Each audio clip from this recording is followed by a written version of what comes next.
is I want to carry on from where we left off from last time in terms of how do we create the pressure or the positive pull on the person here. Now, after the engagement, what we need to do is that we need to control the person's root. So what we need to do is that we have to have a way of pressing into the person. Now, from our most basic stance from here, if you stay where you are, now we need a mechanical press from our root position. So if you stay where you are, now I can't reach Steve from here. As soon as I go down, my hands extend. Now it's the same thing if I was standing in front of Steve from here. I can't reach him, I go down. So the actual first part of the gong or the positive press comes from our stance. Right? So if Steve was to grab me there, first thing I do is that I'm going to create a position where I'm balanced. And that balancing thing is what creates that initial gong. Yes? So now, once we've got a hand position, so it doesn't really matter whether he's got a grab position or not. So from this position, as I go down, the pressure is going to go into his spine. So I'm going to direct the energy into his spine as I go down. Now from position here, I'm going to go into my first roll from that position. So what happens, the hand goes out because I'm going to open up with the tan. From the tan, I'm going to go into the wood. Now from the wood, because it's got my hand from here, I'm into the wood, I can carry on that position to come out of it. Then you've got the wood, foot, wood. Now, so from the form, you've got a tan, wood, wood, foot, wood.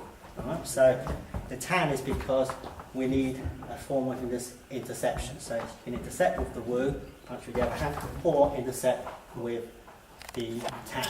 From the tan, you either move into, straight up into the wood, or a switch over on that side there. Alright, so when we're looking at how we press, if I've got a position where I'm underneath from this position, how am I going to get the gong into the other person? Alright? So the first thing to do is that what we don't want to do is, if he's got elbow energy, and the elbow energy is coming round, so when we just do a couple of rolls, what I don't want to do is going straight, because as soon as I go straight, he's going to take my energy from here. So what I have to do is that if I've got any gong, whether it's from the outside or whether it's from the inside, it has to be circular.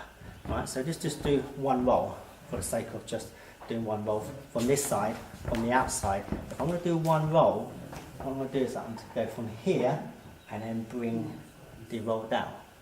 So when I'm actually pressing, the press goes in at a circular towards his spine there. Now, when we talk about pressing, what we're essentially talking about is floating. So the float can either go up or it can go down. So if I'm underneath his position from here, what I'm going to do is, maybe I'll show it from this side. If I'm underneath the arm and I'm doing one roll, to get that press into him, what I'll be doing is that I'll be doing a float, because Wing Chun is about loy low. I actually want to retain him. I don't actually want to push him away. So as I need the contact, because the whole point of doing sticky hands is so that I can stick with the person. When he puts pressure in there, first one I do is I'm going to float him. But when I float him, I can stay with him because I'm not pushing him away. Yes? So it doesn't really matter whether I'm on the outside and he puts the pressure in. I can float him from the outside, but what I don't want to do is float him linear. So I don't want that elbow straight. I don't want to push any directly into him, because if he's got circular energy, I'm not going to be able to deal with his power. As soon as he presses in and I go circular, I'll be able to float his position. Alright? So it doesn't really matter whether I'm floating him upwards or he pushes in again, or I float him downwards. The main thing is, I'm actually trying to stay with him by taking his balance. Now if you're going downwards when you're taking the float, what you want to make sure is that you're holding on to his centre as you're floating him. So as you bring him down, make sure you've got your press to follow. Yes? So if you push his energy in, make sure you've got your press to follow and take on his root that way. Yes? Right. Any questions so far? Right. So what I suggest you guys do is that when you're doing your normal roll, just add the float whenever you feel it's the right time to just add the float. As soon as he puts the pressure in, add the float. Pressure in, add the float. Yes?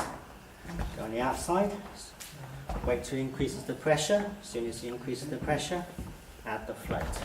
Yes?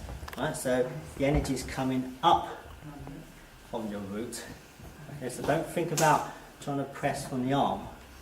Right? So what you're trying to do, you're trying to release energy into your arm rather than trying to push from your arm, because otherwise the energy will be coming up on the top half. It needs to come on the floor.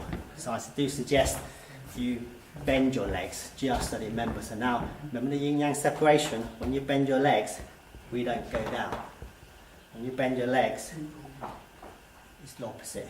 Yes, because we're going yin-yang separation. Yes? So again, it's that, not otherwise you'd be going down. Yes? So again, yin-yang separation. Yin-yang separation. And that's how you get your float. Right. Any questions on that?